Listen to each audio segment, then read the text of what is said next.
গাজার কলকিতে টান মারে, কয় লোকে বলে লালন ফকির কোন জাতের ছেলে, তোর মায়ের বেটা রে। কষ্ট হচ্ছে আপনাদের? এ বাজান গো আমার, গভীর মনোযোগ দিয়ে শুনবেন। তাই বলে ভণ্ডদের কাছে যাবেন না। আজকাল এক শ্রেণীর মানুষ বের হয়েছে, নামাজ পড়ে না, আছে না? খালি ঢোল তবলা নিয়ে জিকির করে আর গান গাই। পানির ভিতরে জ্বললে বাতি, ঝড় বাতাসেও নেবে না। ল্যাংটা বাবার মুরিদ হইলে নামাজ রোজা লাগে না।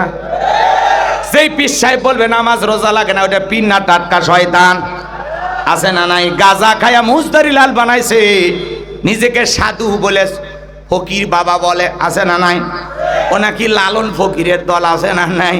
এ বাজান গো আমার, এই যে বগুড়া মহাস্থানে শেষ বৈশাখে বাপরে বাপ গাজার কলকিতে মারে টান বাবা, আছে না নাই? গাজা খায়া মুজদারি লাল বানাইছে, টর্চ লাইট মেরিয়ে, মুখ কই খুঁজে পাওয়া যায় না। আর সুন্দরবনে বসলে বান্দরবনে কি অবস্থা? ভণ্ড আছে না নাই? 10-20 বছর 30 বছর গোসল করে, নাম দিয়েছে সাধু বাবা। এমন শরীরের গন্ধ পাতার গন্ধর চাইতেও খারাপ। সেই 30 বছর পরে সাধু বাবা গোসল করে, পানি জমিনে পড়ার আগে মুড়িদেরা বরকতের আশায় খায়। নাউজুবিল্লাহ কোন? এই ভণ্ডদের কাছে যাওয়া যাবে? হ্যাঁ, গাজার কলকিতে টান মারে, কয় লোকে বলে লালন ফকির কোন জাতের ছেলে, তোর মায়ের বেটা রে, তোর ভাই হয়। এ কথা কর না কে? ভণ্ড আসে না নাই? এদের কাছে যাওয়া যাবে? আজকে গাজার আসর বসে মাজার গুলোতে। মাজার হলো গাজা খাওয়ার নিরাপদ জায়গা। এমন টান মারিয়া কলকি টান মেরে ধুয়ে ছেড়ে দেয়, রাস্তায় পুলিশ দাঁড়িয়ে থেকে মনে করে যে ওরসের রান্না চলছে। এটা গাজার ধোঁয়া মনে করে না, মনে করে এটা রান্নার ধোঁয়া। ভণ্ড আসে না নাই? আমার ভাইয়েরা, শেষ বৈশাখে গাজার আসর বসে বগুড়ার মস্তানে। আল্লাহর ওলি এসেছিল কি কামে, আরে ভণ্ডরা করে কি কাম? এরা নাকি সাধু সন্ন্যাসী, এরা নাকি লালন ফকির, এরা নাকি বাবা ভক্ত। এরা বাবা ভক্ত না গাজার ভক্ত। হ্যাঁ, মাথার চুলে চট, হাতে গাঁজার পট, নামাজ পড়ে 1 ওয়াক্ত, গাঁজা ছাড়ে না 5 ওয়াক্ত। এরকম ভণ্ড আছে না নাই? খবরদার, ওরকম গাঁজাখোর ঢোল তবলা বাজায়, নারী পুরুষ একত্রে হইয়া উল্টাপাল্টা জিকিরি করে, এরকম ভণ্ডদের কাছে যাওয়া যাবে? পীর ছিল শাহজালাল খানকাই পীর, রাজপথে বীর, নারাই তাকবীর হুঙ্কার দিয়েছে, গৌর গোবিন্দ পালাইতে বাধ্য হয়েছে। আল্লাহওয়ালারা খুবই ভালো জিনিস, ওয়াকুনু মাস সাদিকিন। আল্লাহ বলে তোমরা সত্যবাদীদের সঙ্গী হও। যে পীরের পা থেকে মাথা পর্যন্ত নবীর সুন্নাত দিয়ে ঢাকা, যার চেহারার দিকে তাকাইলে আল্লাহর কথা স্মরণ হয়। ছেলে হয় না, মেয়ে হয় না, আপনি মাজারে যা ছাগল বান্নত করেন, মাজারে বাবার ক্ষমতা আছে ছেলে মেয়ে দেওয়ার। ছেলে মেয়ে দেওয়ার মালিক কে?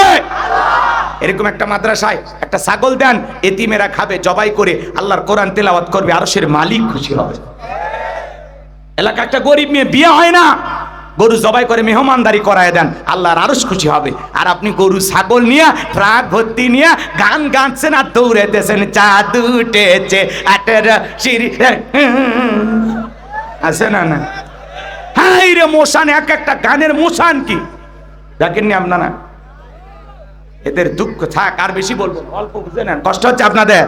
লিল্লাহে তাকবীর। তাহলে ভণ্ড পীর যেখানে, গাঁজাখোর যেখানে, কত গাড়ি পিছনে লেখা থাকে গাঁজা খাবি খা, মরে যাবি যা। হ্যাঁ, বগুড়া মস্তানে একবার বাপরে বৈশাখে দেখেন না ঝড় হয়, গাঁজা খাইয়ে এত লোড হয়েছে, মাথা এত মাতাল হয়ে গেছে, রাস্তার গর্তের ভিতরে একটু পানি আটকেছে, বলে আমি বিশাল নদী পার হব কেমনে? আসে না নাই ভণ্ড? গাঁজার কলকিতে টান মারে আর কই গুরু গাঞ্জা বানাইলে কি দিয়ে? এত কিছু খাইলো, কি দিয়ে বানাইছে ওইটা জানতে চায় না, গাঁজা কি দিয়ে বানাইছে এটা জানতে চায়। ভণ্ড আছে না নাই? আল্লাহ এদের হেদায়েত দান করুক। জোরে বলেন আমিন, আরো জোরে বলুন আমিন। হ্যাঁ, হক্কানি আল্লাহওয়ালাদের সহবতে থাকবেন, আল্লাহ কবুল করেন। একটু জোরে বলেন আমিন। কথা বাড়াবো না বাজান গো আমার। তাহলে এইবার খেয়াল করেন, যেই দরবারে নামাজ নাই ওই দরবারে ইমানদার যেতে পারে না। যেই দরবারে নারী পুরুষ একত্রে জিকির হয়, ফিতনা আছে না নাই? যে পীর নিজের ইমামতিতে মুরিদদেরকে নিয়ে সালাত আদায় করে, ওইটা হলো অরিজিনাল পীর। আর এমন কাপড় চোপড় পরে আছে, বম মারলে বিসমিল্লাহ সই করে বলতে পারে না, সূরা ফাতিহা পড়া তো দূরের কথা, ওর বাপের নামও মনে নাই। এরকম ভণ্ড আছে না নাই? কালেমাটাও স্পষ্ট করে বলতে পারে না। এই জন্য বাজান গো আমার, গলায় তসবিহ ঝুলাইলে আল্লাহর ওলি হওয়া যায় না। আর আল্লাহ ওয়ালারা এরকম ভণ্ডামি করে না, কথা বলেন ঠিক কি না? আল্লাহ যেন আমাদের সবাইকে সঠিক বুঝ দান করেন, জোরে বলেন আমিন। এইবার মুমিন বান্দার 2 নাম্বার গুণাবলী, ওয়াল্লাযীনা হুম আনিল লাগবি মুরিদুন। মুমিন বান্দার 2 নাম্বার গুণাবলী, অনার্থক কথাবার্তা বলা যাবে না, আজে বাজে কথা বলা যাবে না। এই দিক খেয়াল করেন বাজান গো আমার, মুমিন বান্দার 2 নাম্বার গুণাবলী, অনার্থক কথাবার্তা বলা যাবে না, অপ্রয়োজনীয় কথা বলা যাবে না, বাজে কথা বলা যাবে না। অনার্থক কথা বলা থেকে মুমিন বিরত থাকবে। আপনি জবান দিয়ে এত কথা কেন বলেন? চায়ের কাপে বসে 2-3 ঘন্টা আলোচনা, মানে চায়ের কাপে ঝড় তুলছে, এলাকার অমুক খারাপ তমুক খারাপ, এ ভালো না সে ভালো না, মনে হয় গিবত কমিটির সভাপতি সেক্রেটারি বসে গেছে, আছে না নাই? আপনি কি মনে করেন জবান দিয়ে এত ফটর ফটর চলতেছে, মেশিনের মতো কথা চলতেছে? আপনি কি জানেন আল্লাহ কি বলেন? আপনি যে জবান দিয়ে কথা বলতেছেন, মায়াল ফিযু মিন কাউলিন ইল্লা লাদাইহি রাকিবুন আতীদ। বান্দা এমন কোনো কথা বলে না যে কথা রেকর্ড করার জন্য আমার ফেরেশতারা নাই। আপনার জবানের প্রত্যেকটা রেকর্ড করতেছেন আল্লাহর ফেরেশতারা। এজন্য জবান দিয়ে যা খুশি তাই বলা যাবে না। মুমিন কথা বলবে যতটুকু প্রয়োজন, যতটুকু প্রয়োজনের অতিরিক্ত কথা বলা থেকে বিরত থাকা লাগবে। এত গল্প আপনার মুখ দিয়ে কেমনে আসে? চুপ করে থাকেন। মাংসমাতা নাজা, চুপ থাকলেও আপনি নাজাত পাবেন, বলেন আল্লাহু আকবার। তাহলে জবানের হিসাব নেবেন কে? তাহলে জবান দিয়ে যা খুশি তাই বলা যাবে? তাহলে মুমিন বান্দা জবান দিয়ে সেই কথা বলবে যে কথাগুলো বললে সওয়াব হয়। মুমিন বান্দা সেই কথাগুলো বলবে যে কথাগুলো প্রয়োজন, প্রয়োজনের অতিরিক্ত কথা বলা থেকে আমরা বিরত থাকবো ইনশাআল্লাহ। মুমিন বান্দার 2 নাম্বার গুণাবলী, অনার্থক কাজ করা যাবে না। অনার্থক কাজ করা বোঝেন, মুমিনের টাকা হলে মুমিন কোনোদিন সিনেমা হল বানাবে না, যাত্রা গানের আয়োজন করবে না, গানের কনসার্ট দেবে না, মদের বাদ দেবে না, সিনেমা হল বানাবে না। মুমিনের টাকা হলে মুমিন মসজিদ বানাবে, মাদ্রাসা বানাবে, ঈদগাহ মাঠ বানাবে, কবরস্থান বানাবে। মুমিনের টাকা হলে মুমিন ভালো ভালো কাজে তার টাকা ব্যয় করবে। কথা বোঝা গেল? এইবার মুমিন বান্দার 2 নাম্বার গুণাবলী, অনার্থক জিনিস শ্রবণ করা যাবে না। এই কান আল্লাহ গান শোনার জন্য দেয় নাই। যুবক রে, কানের ভিতর ইয়ারফোন লাগায় গান শোনো, রূপবানে নাচে কোমর দোলাইয়া, আল্লাহর ফেরেশতারা কবরে নিয়ে পিটাবে ঝোলাইয়া ঝোলাইয়া। সিরাজগঞ্জের এক যুবক গানের ভিতরে ইয়ারফোন লাগাইয়া রেল লাইনের উপর দিয়ে হাইটে যাইতেছে, ট্রেনে এসে ধাক্কা মারিয়া 3 টুকরে করে ধুয়ে গেছে। মরার পরেও কানের ভিতর ইয়ারফোন লাগানো ছিল। এই যে মারা গেলি, এখন কবরে যা, ফেরেশতারা তোর জায়গা মতো বাদ্যযন্ত্র বাজায় দেবে, কথা বলেন ঠিক কি না?